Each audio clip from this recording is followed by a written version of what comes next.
चिदादित्यं किशोरांगं परिधाम्नि विराजितं स्वरूपं सच्चिदानन्दं निर्विकारं सनातनं। सबैले मेरो साथमा गाउने प्रयास गर्नुहोला।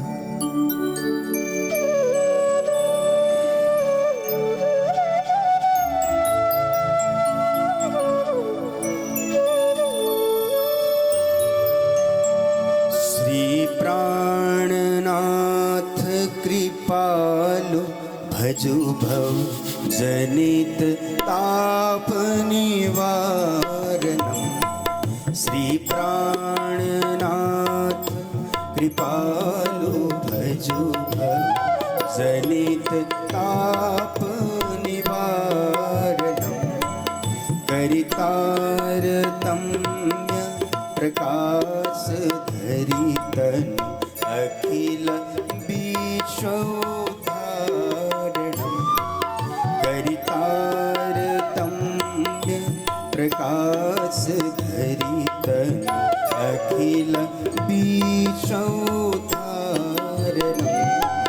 श्री राम जय जय राम, श्री राम जय जय राम।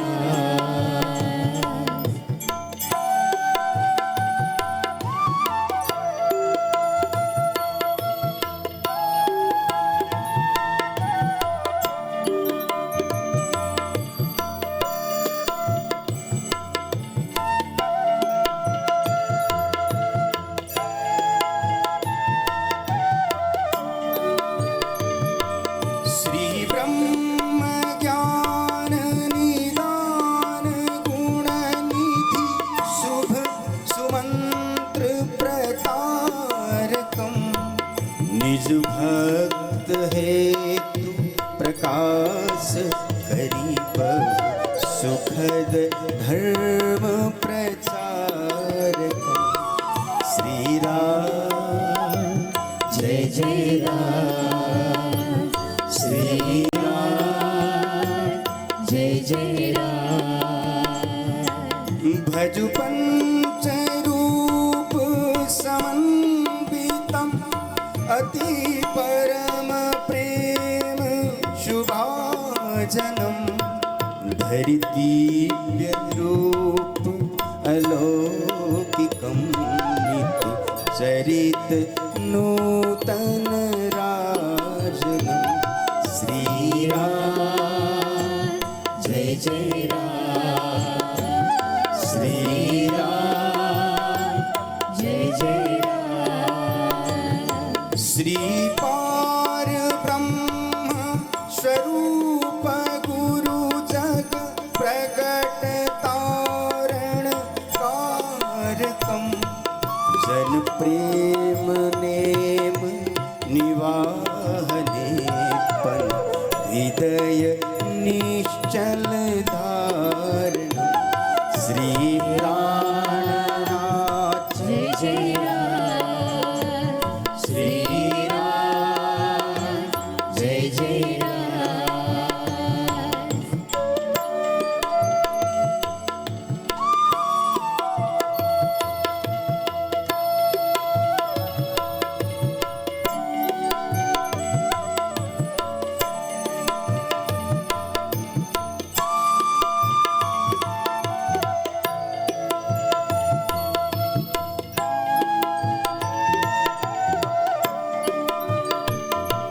भजु ईश्वरेश कृपायतन प्रभु श्री विजया अभिनंदनम्। श्री योगीराज मुनीश सब कलि कलुष मोहनी कंदनम्। श्री राम जय जय राम, श्री राम जय जय राम। ब्रज माही स्वरूप धरि शिशु चरित प्रेम सुहावनम करि रास हास विलास बहु विधि प्रियन के मन भावनम श्री राम जय जय राम श्री राम जय जय राम पुनि आई जागनी रास करि निज जनन मोह विनाशनम निज धाम धाम विलास सुख दय सकल सुंदर भाषणम श्री राम जय जय राम श्री राम जय जय राम सो पूर्ण ब्रह्म स्वरूप सतगुरु मम हृदय मंदिर भावनम यह बार बार बिलोकी छवि मन मुदित होत रूपावनम श्री राम जय जय राम श्री राम जय जय राम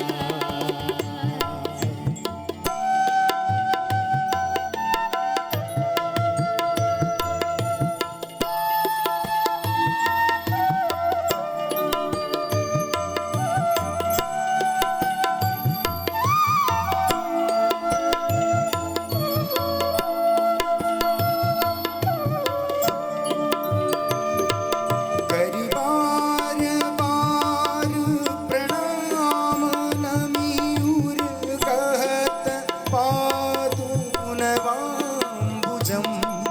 धरि शीस ऊपर रेणुपद नित रटत कृष्ण पदाम्बुजम श्री राम जय जय राम श्री राम जय जय राम आनंद कंद बिलोकी पल पुट युगल रूप भजाम्यहम श्री कृष्ण चंद्र समेत प्रिय गण रवि सहस्त्र नमाम्यहम श्री राम जय जय राम श्री राम जय जय राम श्री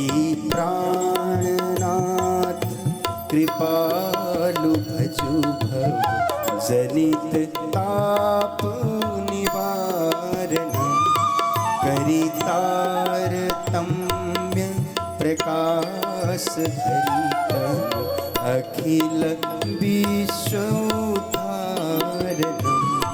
श्री राम जय जय राम श्री राम जय जय राम श्री राम जय जय राम श्री राम जय जय राम बोले श्री प्राणनाथ हरे की जय। परमात्मने नमः। श्री गुरु चरण कमलेभ्यो नमः। निजानन्दस्य कृष्णस्य प्राणनाथस्य वै ध्रुवं चरित्रं पावनमेतद् यच्च लोकेषु दुर्लभं पठनात् श्रवणाच्चैव प्रेमभक्त्या समर्चना लभते चेप्सितं लोके अन्ते च पदमाप्यते। सजानंद निज नाम है। श्री कृष्णा धनि धाम, श्यामा सुंदर साथ सब, राखो हृदय धाम। मंगल कृष्ण प्रणाम है, मंगल धर्म प्रकाश, मंगल सुंदर साथ है, मंगल धाम उजास। मंगल सुंदर साथ है, मंगल धाम उजास। बोलो वृंदावन बिहारी लाल की, सदगुरु महाराज की, श्री प्राणनाथ प्यारे की, गुरु जी मंगलदास महाराज की, समस्त सुंदर साथ की। मीठा मीठा है मेरे श्री राज जी का नाम, मीठा मीठा है मेरे श्री राज जी का नाम। मीठा मीठा है मेरे श्री धनी जी का नाम। मीठा मीठा है मेरे श्री धनी जी का नाम। मेरे राज जी का नाम, मेरे पिया जी का नाम। मेरे राज जी का नाम, मेरे पिया जी का नाम। मीठा है मेरे श्री राज जी का नाम। मीठा मीठा है मेरे श्री राज जी का नाम। मेरे राज जी का नाम, मेरे सतगुरु जी का नाम। मेरे राज जी का नाम, मेरे सतगुरु जी का नाम। मेरे सतगुरु जी का नाम, मेरे श्री जी का नाम। मेरे सतगुरु जी का नाम, मेरे श्री जी का नाम।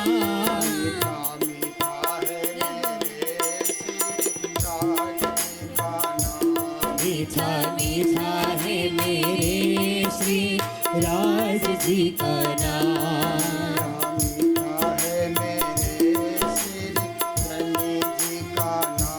मीठा मीठा है मेरे श्री राज जी का नाम।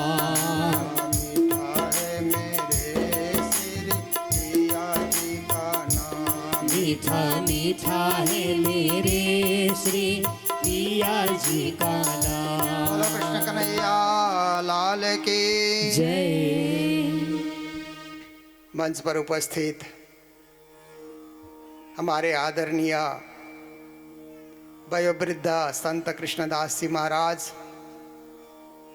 जो श्री कृष्ण प्रणामी मंदिर मुक्तिधाम इटहरी से हमारे मध्य पधारे हुए हैं, और हमारे श्रीमद् भागवत कथाकार, सिक्किम सरकार मुख्यमंत्री के सलाहकार श्री रोहित राज जी महाराज, जो अपनी मधुर शैली के द्वारा आप सबके मध्य भागवत प्रस्तुत कर रहे हैं। सभी संतजन, धर्म प्रचारक महानुभाव, धर्म प्रचारिका बहनें, विशिष्ट महानुभाव जो कालिम्पोंग से यहाँ पर उपस्थित हैं, सिक्किम से, कालचिनी से और विभिन्न स्थान से यहाँ पर पधारे हुए महानुभाव, माताएं, बहनें, बाईजुराज संघ की माताएं, युवा भाई लोग, सभी उपस्थित सुंदर साथ जी, भक्तजन, सभी को कोटि कोटि करबद्ध प्रेम प्रणाम। देखिए, संसार में 3 प्रकार की निष्ठा होती है। एक है कर्मनिष्ठा, दूसरा है कर्तव्य निष्ठा और तीसरा है धर्मनिष्ठा। कर्मनिष्ठा का मतलब होता है कि हम सदा शुभ कर्म करें। हमारा ये लाइव टेलीकास्ट जाता है और भारत के 29 प्रांत में रह रहे सुंदर साथ भी इसको सुन रहे हैं, भक्तजन सुन रहे हैं, और विदेशों में भी जो NRI भक्तजन है वे भी सुन रहे हैं। इसलिए मैंने प्रवचन हिंदी में रखा है। तो देखिए, कर्मनिष्ठा का अर्थ है कि कर्म में डटे रहना, लगे रहना और कर्म को कभी नहीं छोड़ना। देखिए, पिता का अपना कर्म होता है, वो कमाते रहता है, कमाते रहता है, कमाते रहता है, बच्चों पे खर्च करते रहता है, कभी अपने कर्म को छोड़ता नहीं। और माँ का अपना कर्म है कि माँ भी घर का काम करती है, घर के इज्जत को रखती है, आए गए की देखभाल करती है, सबको तृप्त रखना, सबको भोजन कराना, सबके साथ बातें करना, हंसते हुए बातें करना, कभी नाराजगी न दिखाना। देखिए, कर्म में निष्ठा हो, कर्म भी स्वादिष्ट हो जाता है। हम लोग कालिम्पोंग अंतर्गत ये लोले पाला गांव में अवस्थित श्री कृष्ण प्रणामी सत्संग भवन के उद्घाटन समारोह में जो स्वर्ण जयंती महोत्सव चल रहा है उसमें उपस्थित है। ये सारा क्षेत्र खेती का क्षेत्र है। खेती करना भी एक कर्म है, परंतु उसमें भी निष्ठा होनी चाहिए। समय से खेती लगाना, पानी देना, खाद डालना, अनावश्यक जंगल वहाँ निकल आए तो उनको निकाल करके फेंक देना, साफ सुथरा रखना, तो खेती अच्छी होती है, सब्जियां अच्छी होती है। जो लोग गाय पालते हैं तो वहाँ भी कर्मनिष्ठा की बहुत जरूरत है, क्योंकि गाय को बांधते हैं तो आदमी भी बच जाता है ना। गुरुजी मंगलदास जी ने मंगल सूक्ति में लिखा, आपने गाय को बांधा तो आप भी बंध गए।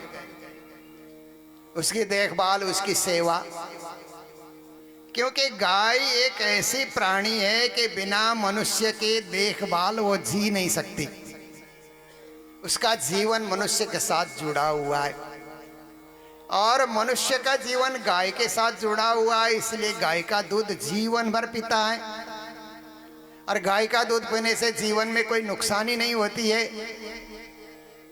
आयुर्वेद में कहा जाता है कि आप कितने बीमार पड़े हैं, देसी गाय का आप दूध पिएंगे ना, आधी बीमारी आपकी दूर हो जाएगी। पर आजकल देसी गाय कम मिलती है। लोग दूध के लालच में जर्सी है, हॉलस्टन है, फिजिशियन है, ऐसे गाय को लोग रखते हैं। परंतु देसी गाय का दूध अमृत माना जाता है। जो भारत की गाय है, 32 नस्ल में भारत की गायें मिलती हैं, उनका दूध अमृत के समान होता है। पर गाय पालना भी एक निष्ठा है, कर्मनिष्ठा है। आजकल लोग शहरों में आप देखिए, गांव में आप देखते हैं तो हर घर में एक गाय होती है। शहर में आप देखेंगे तो हर घर में एक कुत्ता होता है। कुत्ते को लोग पालते हैं। पहले तो कुत्ते को इसलिए पालते थे कि कोई चोर बदमाश घर में घुसे नहीं। आजकल सोचते हैं कि ये भी हमारे घर का ही एक मेंबर है, इसलिए घर के अंदर ही रखना, उसकी सेवा करना। तो उससे क्या होता है कि डॉग कल्चर शुरू हो जाता है। जहाँ डॉग कल्चर शुरू हो जाता है, गॉड कल्चर कम हो जाता है। फिर पूजा पाठ, जप, ध्यान कम होता है। सुबह लेकर के कुत्ते को लेकर के घूमने निकलो, है उस जैसा चाहता है उसको खिलाते रहो, देखभाल करते रहो, उसी के साथ खेलते रहो। तो उससे क्या होता है कि अपने गॉड कल्चर, संस्कृति, हम धार्मिक व्यक्ति है, वो संस्कृति छूट जाती है। पर शहर के लोग सोचते हैं कि अपनी शान उसी में है, पर गांव के लोग सोचते हैं गौ माता की सेवा करनी चाहिए, गौ तो हमारी माता है। ये भाव लेकर के हिंदू परंपरा में गाय का बहुत पूज्य स्थान है। ये कार्य करना भी कर्मनिष्ठा है, व्यापार करना भी कर्मनिष्ठा है, और इसी प्रकार से शिक्षक बनना भी कर्मनिष्ठा है। अच्छे विद्यार्थी तैयार करना, आप देखिए, मुझे स्कूलों में भी प्रवचन करने का मौका मिलता है। स्कूल के सारे विद्यार्थियों को हॉल में बिठाया जाता है। आप विद्यार्थियों को पूछिए कि विद्यार्थियों, आप में से कितने विद्यार्थी शिक्षक बनने की तैयारी कर रहे हो? पढ़ने लिखने के बाद कितने शिक्षक बनने की तैयारी कर रहे हो? तो कोई हाथ खड़ा नहीं करता है। शिक्षक बनना बच्चों को पसंद नहीं है। बच्चों को तो कंप्यूटर साइंस पढ़ करके मल्टीनेशनल कंपनी में काम करने का शौक है, या बच्चों को और सब्जेक्ट पढ़ने का शौक है, राजनीति के तरफ जाने का शौक है। परंतु शिक्षक बनने का शौक बहुत कम बच्चों में होता है। पर दुनिया में शिक्षक ही नहीं बनेंगे तो राजनीतिज्ञ कहाँ से निकलेंगे, साइंटिस्ट कहाँ से निकलेंगे, है ना, पॉलिटिशियन कहाँ से निकलेंगे, डॉक्टर कहाँ से निकलेंगे, इंजीनियर कहाँ से निकलेंगे? शिक्षक ही तो उनको पैदा करते हैं। पर आप देखिए, ये भी एक कर्मनिष्ठा है। कोई जाने समझे और शिक्षक बनने की भी तैयारी करे। आप देखिए, दूसरा शब्द मैंने आपके समक्ष रखा, कर्तव्य निष्ठा। कर्मनिष्ठा का दायरा सीमित होता है, पर कर्तव्य निष्ठा का दायरा विशाल होता है। आप देखिए कि कर्तव्य के लिए आप निकले तो किसी का भी सहयोग कर सकते हैं, किसी की मदद कर सकते हैं, समाज की सेवा कर सकते हैं। समाज की सेवा करना भी एक कर्तव्य होता है। आप देखिए कि कोई बुढ़ा बीमार आदमी चल करके आया तो आपका मन कहता है, आप कर्तव्य निष्ठा पालन करते हैं तो आपका मन करेगा कि ये बुढ़ा आदमी है, सही जगह में इसको बिठा दिया जाए, क्योंकि ये हमारे पिता के समान है, दादा के समान है, इसकी हम सेवा करें। कर्तव्य निष्ठा की भावना न हो तो स्वयं बना रहेगा, पर उस बुढ़े बीमार लूले लंगड़े के तरफ उसका ध्यान जाएगा ही नहीं। हम समाज की सेवा करें, मानवता की सेवा करें, गरीबों की सेवा करें, दुखियों की सेवा करें, जरूरतमंदों की हम सेवा करें, हम किसी के काम आए। किसी कवि ने कहा, अपने लिए जिए तो क्या जिए, तू जी ए दिल दुनिया के लिए, जमाने के लिए। खुद के लिए जीना कोई बड़ी बात नहीं है, पर हम समाज के लिए जिए, मानवता के लिए हम जिए, इसके लिए कर्तव्य निष्ठ होना बहुत जरूरी है। पर आज आप सब लोग यहाँ पर आए हैं कर्म निष्ठा को भी थोड़ी देर छोड़ करके, कर्तव्य निष्ठा को भी एक तरफ रख करके धर्म निष्ठा, धर्म में निष्ठ होने के लिए आप लोग यहाँ पर आए हैं। देखिए, हमारे हिंदू संस्कृति में 3 शब्द है। एक नमस्कार है, दूसरा नमस्ते है, तीसरा प्रणाम है। ये तीनों शब्द का आविर्भाव संस्कृत के नम शब्द से हुआ है। नम शब्द में प्र उपसर्ग जुड़ गया तो प्रणाम हो गया। नमस्ते भी उसी से हुआ है, ते तुभ्यम नमः, नमस्कार, नमः क्रियते, इस भाव से 3 शब्दों का आविर्भाव हुआ है।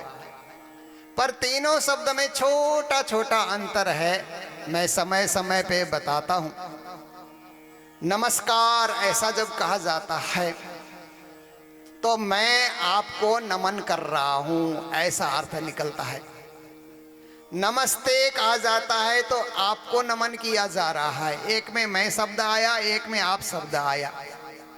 प्रणाम कहते हैं तो ना आप ना मैं, बस समर्पित होकर के हम झुक रहे हैं, ऐसा भाव आ जाता है। इसलिए परमात्मा के लिए प्रणाम शब्द विशेष करके प्रयोग किया जाता है। इसे तो शास्त्र में नमस्ते नमस्कार भी प्रयोग किया गया है, पर प्रणाम को और विशेष रूप से महत्व दिया जाता है। तो देखिए, मंदिर में आते हैं तो धर्मनिष्ठ हम होते हैं तो सिर अपने आप झुक जाता है। सिर झुकने का अर्थ है अहंकार दूर करना, क्योंकि जिस व्यक्ति में अहंकार है वो जमीन में बैठेगा नहीं। वो सोचेगा कि मैं क्यों बैठूं। पर कभी कभी हम मंदिर में जाते हैं तो एक ही चटाई में, छोटा हो बड़ा हो, पढ़ा लिखा हो अनपढ़ हो, साधारण हो या विशिष्ट हो, एक ही चटाई पे सब लोग मिलजुल करके बैठते हैं, क्योंकि धर्म क्या है, धार्मिक बना देता है और हमको झुकना सिखाता है, हमें प्रेम से बात करके रखता है। तो हम सब धर्मनिष्ठ बनने के लिए यहाँ पर उपस्थित हैं और ये मंदिर हमको हमेशा धर्म की ओर आगे बढ़ने के लिए संदेश देता रहेगा। तो श्री प्राणनाथ जी महाराज की वाणी में जो सबसे लंबा ग्रंथ है, लगभग 2500 चौपाई उसमें है, उस ग्रंथ का नाम है परिक्रमा। हमारे ब्रह्म मुनि 51 जने मंदिर के अंदर बैठ करके पाठ कर रहे हैं। तो किसी नए व्यक्ति को लगता है कि ये क्या पढ़ रहे हैं। लामा लोग भी पढ़ते हैं, आप गुम्बा जा करके देखिए तो लामा लोग भी अपने धर्म ग्रंथ को, धर्म पद को पढ़ते हुए नजर आते हैं, पाठ करते हुए नजर आते हैं। आप कहीं भी अनुष्ठान में जाइए तो ब्राह्मण लोग वेद के जो ऋचाएं पढ़ते हुए आपको नजर आते हैं। इसी प्रकार से आप कहीं भी जाएंगे, आप चर्च में जाएंगे तो बाइबल पढ़ते हुए लोग नजर आते हैं, मस्जिद में जाएंगे तो कुरान पढ़ते हुए लोग नजर आते हैं। अपने अपने धर्म ग्रंथों में सबकी निष्ठा, इसलिए उसका पाठ करते हैं। तो हमारे सदगुरु देवचंद्र जी और महामती प्राणनाथ जी ने जो वाणी उन्होंने हमें अवतरित किया, उसको तारतम सागर तारतम वाणी कहा जाता है। उस वाणी का यहाँ पर पारायण हो रहा है और उस वाणी में कृष्ण के सर्वोपरि सत्ता का वर्णन किया गया है और कृष्ण के सर्वोपरि उस दिव्य परम धाम की चर्चा की गई है। क्योंकि अर्जुन ने कृष्ण को पूछा था कि आपका धाम कौन सा है, तो कृष्ण ने कहा मेरा धाम परम धाम है। यद्गत्वा न निवर्तन्ते तद्धाम परमं मम, यम प्राप्य न निवर्तन्ते तद्धाम परमं मम, यस्मिन् गता न निवर्तन्ति भूया। अर्जुन मेरा धाम परम धाम है। तो वो परम धाम की लंबाई चौड़ाई क्या है, वहाँ की विशेषता क्या है, वहाँ की दिव्यता क्या है, वहाँ की भव्यता क्या है, प्राणनाथ जी ने परिक्रमा ग्रंथ में उसको सजाया है। पर सबसे पहले प्रेम की बातें करते हैं, क्योंकि मंदिर में आने के बाद प्रेम का उदय होना चाहिए। प्रेम कोई सांसारिक नहीं, परमात्मा के चरणार बिंद के प्रति। क्योंकि प्रेम शब्द ऐसा है, बहुत छोटा शब्द है, 2.5 अक्षर कहते हैं ना। कबीर ने कहा पोथी पढ़ पढ़ थोथी भय, पंडित भया न कोई, 2.5 अक्षर प्रेम का पढ़े सो पंडित होए। कबीर अपने वाणी में कहते हैं कि लोग बड़े बड़े ग्रंथ को पढ़ करके बुढ़े हो गए। पोथी पढ़ पढ़ थोथी भय मतलब उनके दांत टूट गए, निकल गए। ऐसी अवस्था में वो लोग पहुंच गए, वृद्ध हो गए। पर पंडित भयान को, इतना पढ़ने के बाद भी वो ज्ञानी नहीं बना। पंडित का अर्थ ये नहीं है कि कोई वेशधारी है, ज्ञानी को पंडित कहा जाता है, समझदार को पंडित कहा जाता है। तो क्यों नहीं इतने ग्रंथ पढ़ने के बाद भी व्यक्ति बूढ़ा हो गया, दांत उसके टूट गए, फिर भी पंडित नहीं हो सका, क्या कारण है? तो कबीर ने कहा 2.5 अक्षर प्रेम का पढ़े सो पंडित होय। पंडित तो वही बन सकता है जो 2.5 अक्षर के प्रेम को पढ़ सकता है। तो प्रेम क्या है कि ऐसा एक तत्व है जो आसानी से हमको परमात्मा के चरणों में पहुंचा देता है। इसलिए प्राणनाथ जी ने कहा प्रेम खोल देवे सब द्वार, पारे के पार जो पार, पंथ होवे कोटि कलप, प्रेम पहुंचावे मिने पलक, प्रेम ऐसी भांत सुधारे, ठौर बैठे पार उतारे। संसार में लोग प्रेम शब्द को संसार में प्रयोग किया जाता है, परंतु संसार का प्रेम मोह है। अपने स्वार्थ की सिद्धि होती है तो प्रेम जारी रहता है, जहाँ स्वार्थ की सिद्धि नहीं होगी तो प्रेम टूट जाता है, संसार का प्रेम भंग हो जाता है, संसार का प्रेम टूट जाता है। पर एक बार परमात्मा से प्रेम हो जाए तो अटूट होगा, वो कभी टूटेगा नहीं। जब तक इस शरीर को छोड़ करके आत्मा न निकले तब तक वो परमात्मा परमात्मा ऐसा करके उनको याद करता ही रहेगा। क्योंकि परमात्मा के साथ लागी ऐसी लगन, मेरा हो गई मगन, लगन लग जाती है तो अंत घड़ी तक वो प्रेम बना रहेगा। देखिए, इसलिए दुनिया के प्रेम को क्या कहा जाता है? खड्डे का पानी कहा जाता है। खड्डे में कहीं पानी जम गया तो थोड़ा सा हिला दो तो वो गंदा हो जाता है ना, मिट्टी से भर जाता है। पर नदी के पानी को जितना भी आप हिलाओ उसमें कोई गंदगी नहीं आती है। संसार के प्रेम को खड्डे का पानी कहा जाता है, परमात्मा के प्रेम को नदी का पानी, सरिता का पानी ऐसा माना जाता है जो निर्मल ही निर्मल रहता है, पावन ही पावन रहता है, पवित्र ही पवित्र रहता है। तो श्री प्राणनाथ जी महाराज कहते हैं, तुमको इसको उपजावने करूं सो अब उपाय, पूर चलाऊं प्रेम का ज्यों याही में छाक सकाए। आप देखिए, हिंदू परंपरा में प्रेम लक्षणा भक्ति कहा जाता है ना, ईसाई परंपरा में love is God, God is love कहा जाता है ना, और इसी तरह इस्लाम परंपरा में इश्क हकीकी, इश्क मजाजी ऐसा करके कहा जाता है। उर्दू में इश्क, अंग्रेजी में लव और संस्कृत में प्रेम। देखिए ये तीनों शब्द बार बार प्रयोग होता है, परंतु बहुत सारे लोग दुनिया में इसका प्रयोग करके देखते हैं, दुनिया में इसकी आजमाइश करके देखते हैं, परंतु हमारे गुरुजन कहते हैं इसकी आजमाइश परमात्मा के साथ करो। परमात्मा के साथ आप लगन लगाओ, परमात्मा के साथ एकाग्र हो जाओ। जब आपके जीवन में कहते हैं ना, इसका आय बेर कछु नहीं खुल जात निज नैन, फेर फेर सुरत सादिए धनी चरित्र सुख चैन, इसका आय बेर कछु नहीं खुल जात निज नैन। कहते हैं कभी कभी हम लोग ध्यान में बैठते हैं ना, परमात्मा के ध्यान में बैठते हैं तो दुनिया भर के लोग ध्यान में आ जाते हैं। कभी अपना दुश्मन ध्यान में आ जाता है, कभी अपना मित्र ध्यान में आ जाता है, स्त्री बैठी है तो पति ध्यान में आ जाता है, और पति बैठा है तो पत्नी ध्यान में आ जाती है। कभी धन ध्यान में आता है, कभी सोना, कभी चांदी कहीं छुपा करके हमने रखा है, बैंक में पैसा रखा है, ध्यान में ये सब आने लग जाता है। परंतु आप भक्ति सागर में डूब गए और आपने अपने जीवन को उस परा प्रेम लक्षणा भक्ति से जोड़ा, तो आपका ध्यान परमात्मा में ही लगेगा, वस्तुओं में ध्यान नहीं लगेगा, वो परमात्मा के स्वरूप में ध्यान लगेगा। ध्यान लगाने के लिए परमात्मा के दो स्वरूप बताए जाते हैं, एक निराकार एक साकार। तो बहुत सारे लोग साकार ब्रह्म का ध्यान करते हैं, मूर्ति में ध्यान करते हैं, फोटो में ध्यान करते हैं, फिर अपने अंदर हृदय में देखने की कोशिश करते हैं कि परमात्मा का स्वरूप मुझे दिख जाए।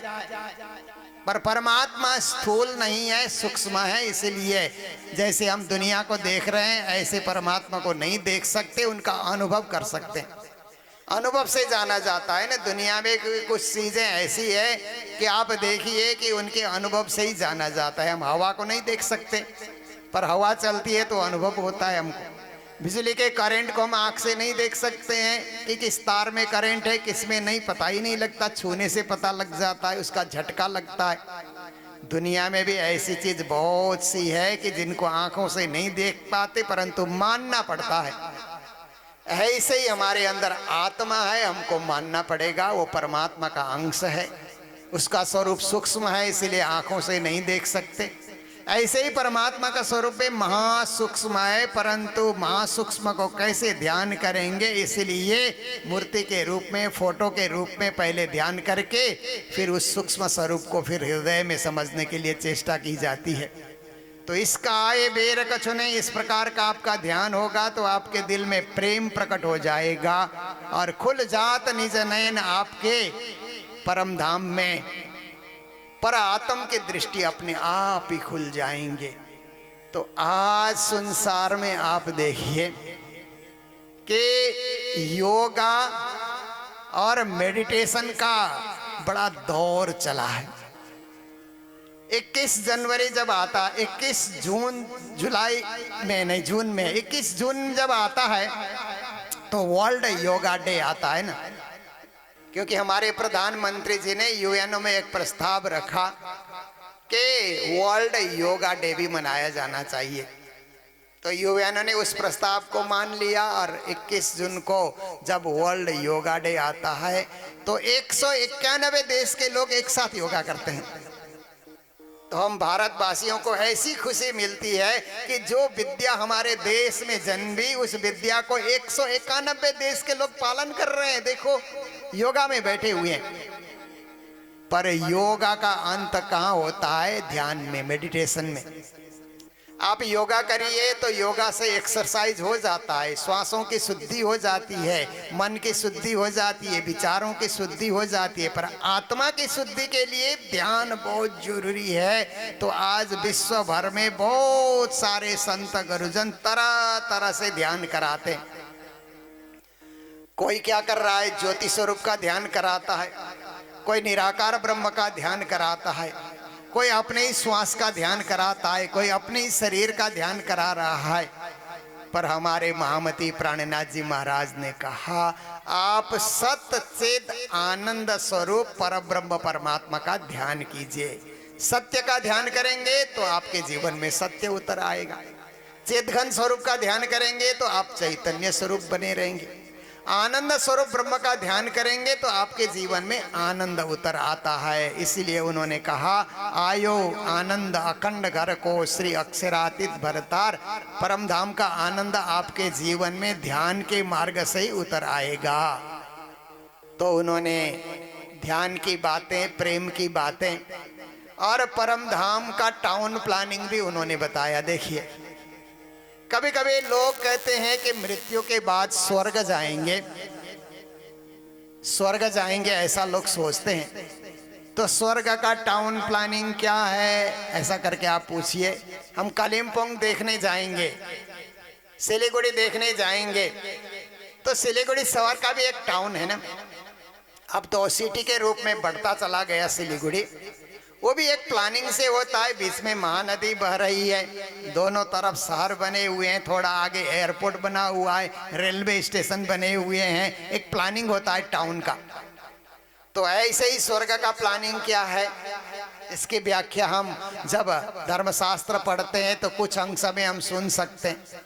प्राणनाथ जी महाराज को कहा गया कि वो परम धाम का प्लानिंग क्या है, टाउन प्लानिंग क्या है।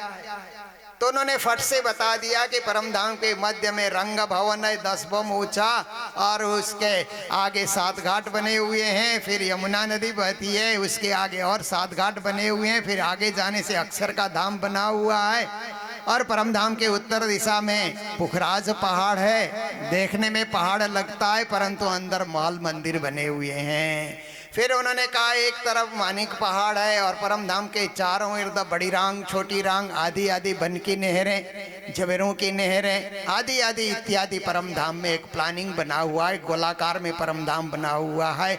ये परिक्रमा ग्रंथ में उन्होंने खोल करके बताया। तो जब भी हम ध्यान करेंगे, कोई जगह का हमने प्लानिंग हमने देखा है तो फट से ध्यान लग जाता है। बिना प्लानिंग के ध्यान में बैठेंगे तो कभी कभी हम सोचते रह जाएंगे, काला अंधेरा ही हमारे आगे दिखलाई देता है और कुछ नहीं दिखलाई देता, प्रकाश नहीं छाता। प्रकाश हमारे जीवन में आ जाए, इसके लिए कुछ दृश्य को देखना बहुत जरूरी होता है। तो प्राणनाथ जी महाराज ने वो 25 पक्ष परम धाम का उन्होंने प्रकटीकरण कर दिया, और जिसको हमारे चर्चनी पढ़ाने वाली बहनें यहाँ पर आपको रोज सुबह पिक्चर के साथ प्रोजेक्टर दिखा करके परम धाम का प्लानिंग, टाउन प्लानिंग, कलम कॉम्बिनेशन जो भी है परम धाम का, वो सारा कुछ यहाँ पर बताया जा रहा है। क्योंकि इसको प्रवचन में समेटना कठिन होता है, क्लास के रूप में चलाने से विराट और चर्चनी को बड़ी सुंदर रीत से समझा जा सकता है। तो देखिए, हद पार बेहद है, बेहद पार अक्षर, अक्षर पार वतन है, जागिए न घर। कभी कभी हम लोग सोचते हैं कि हमको जाग, हमारी आत्मा कहाँ जाएगी। देखिए, ये भी एक रहस्य है कि हम लोग आए दुनिया में से तो हमारी आत्मा कहाँ से आई। जब दुनिया छोड़ करके जाएंगे तो आत्मा कहाँ को जाएगी, क्योंकि हमने इतना पढ़ा है, इतना लिखा है, इतने चीजों को हमने जाना है, इतनी बड़ी बुद्धि हमारी हो गई है। ये सब तो आत्मा के साथ ही है।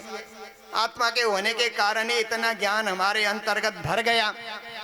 अब हमारा सीखा हुआ ज्ञान जब मरेंगे तो सब कुछ मिट्टी में दफनाने की भांति, जलाने की भांति सब कुछ क्षय हो जाएगा, सब कुछ नष्ट हो जाएगा। तो प्राणनाथ जी महाराज कहते हैं नष्ट नहीं होगा।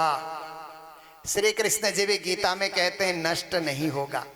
ऊर्ध्वं गच्छन्ति सत्त्वस्था, मध्ये तिष्ठन्ति राजसा, जगन्य गुण वृत्तिस्था, अधो गच्छन्ति तामसा। गीता में कृष्ण ने जवाब दिया कि तमोगुणी होंगे। आपने जीवन में तमोगुण को प्रधान बनाया। बात बात पे गुस्सा करते हैं, बात बात पे लड़ते हैं, बात बात पे झगड़ा करते हैं, घर में भी झगड़ा करते हैं, समाज में भी झगड़ा करते हैं, राजनीति में भी झगड़ा करते हैं। जहाँ जाते हैं आप द्वंद्व ही बचाते हैं और आपके जीवन में चैन नहीं है, आपके जीवन में शांति नहीं है। मरने के बाद कहाँ जाओगे? कृष्ण ने कहा आप नीचे के लोक में, अतल वितल सुतल तलातल महातल रसातल पाताल, ईश्वर आपकी यात्रा होगी। तो जो लोग अच्छा जीवन जीते हैं और जो लोग दूसरों को भी मदद करते हैं, माता पिता की भी सेवा करते हैं, समाज में भी सबकी सेवा करते हैं, सबसे हिल मिल करके मिलजुल करके रहते हैं, वो कहाँ जाएंगे? तो कृष्ण ने कहा मध्य तिष्ठन्ति राजसा, वो रजगुणी लोग इसी पृथ्वी लोक में बार बार जन्म लेते रहेंगे और यही कर्म के खेल खेलते रहेंगे। पर जो लोग सतगुणी बन करके परमात्मा की भक्ति करते हैं, परमात्मा का ध्यान करते हैं, परमात्मा में एकाकार होते हैं और अपने जीवन को परमात्मा को सौंपे बिना कुछ भी दुनिया का कार्य नहीं करते, ऐसे सतगुणी लोग कहाँ जाएंगे? तो कृष्ण ने कहा ऊर्ध्वं गच्छन्ति सत्वस्था, वो ऊपर के लोक में जाएंगे, स्वर्ग वैकुंठ होते हुए हद बेहद को पार करते हुए आगे बढ़ेंगे। तो प्राणनाथ जी ने भी यही कहा कि अक्षर पार वतन है जागिए इन घर राजो। महान सृष्टि प्राणनाथ जी ने 3 प्रकार की सृष्टि बताई है।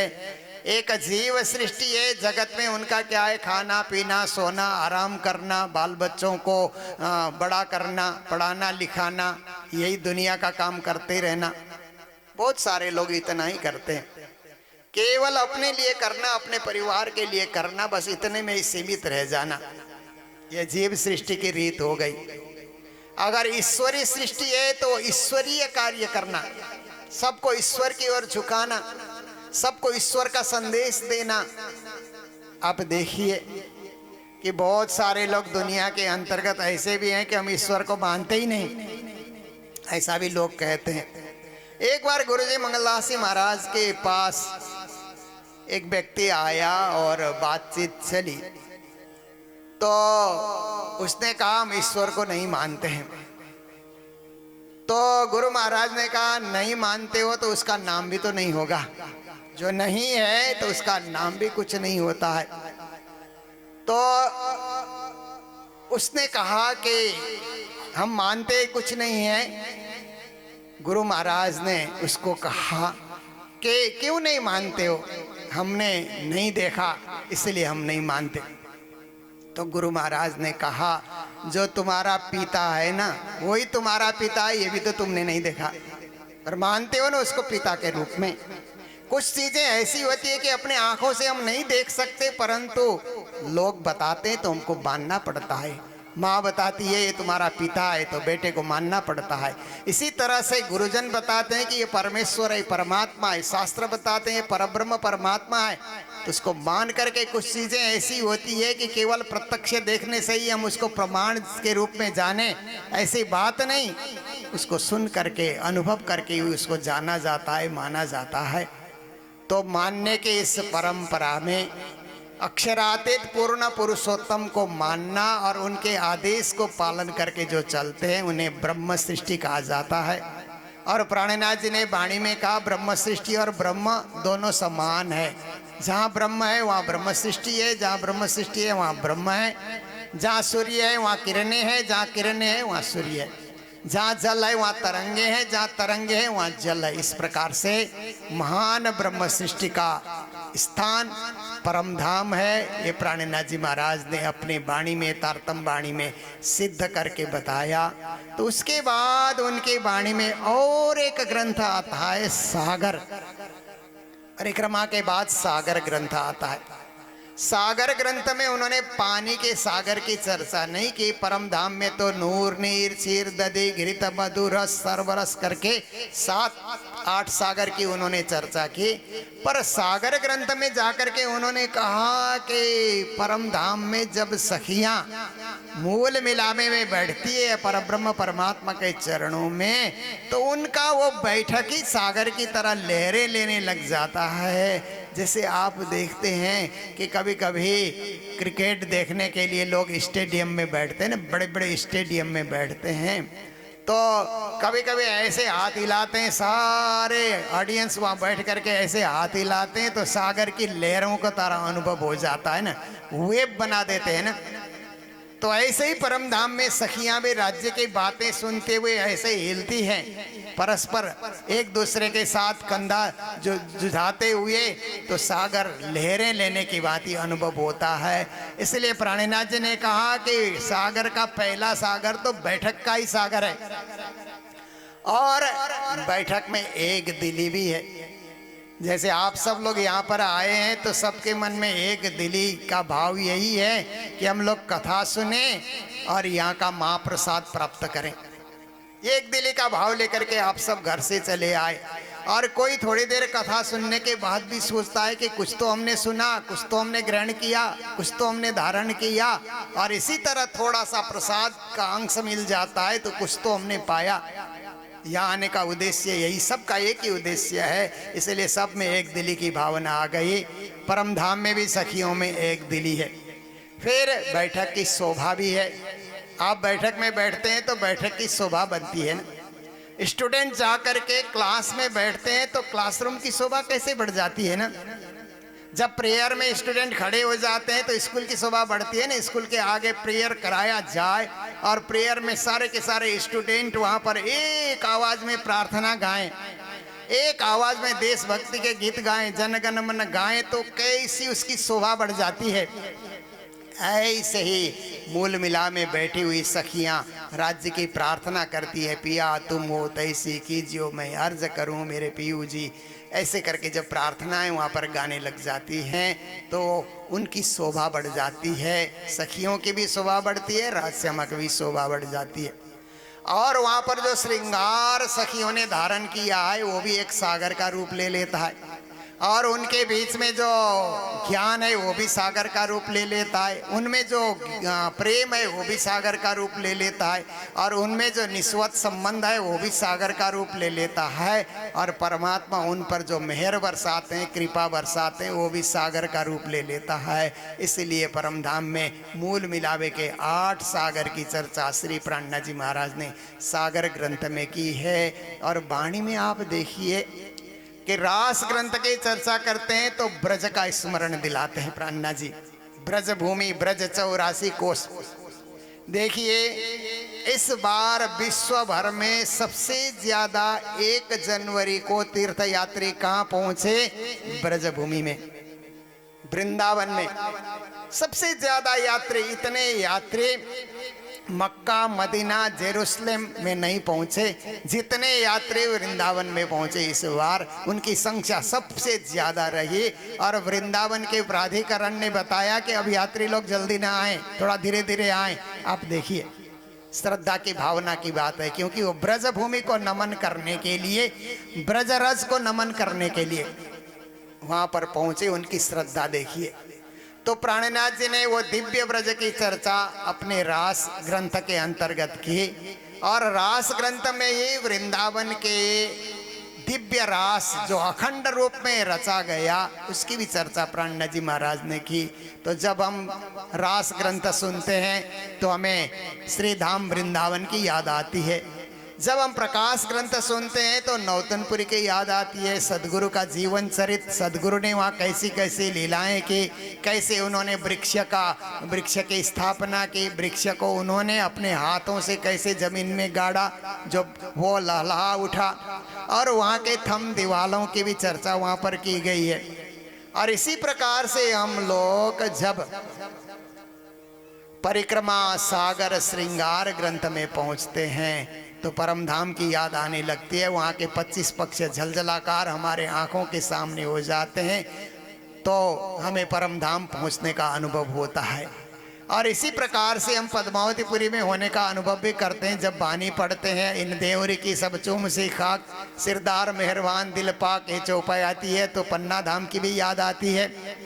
महामंगलपुरी की भी हमें याद आती है। कर पकड़ बैठा है कि आवेश दियो मोए अंग, तादिन ते पसरी दया पल पल चढ़ते रंग।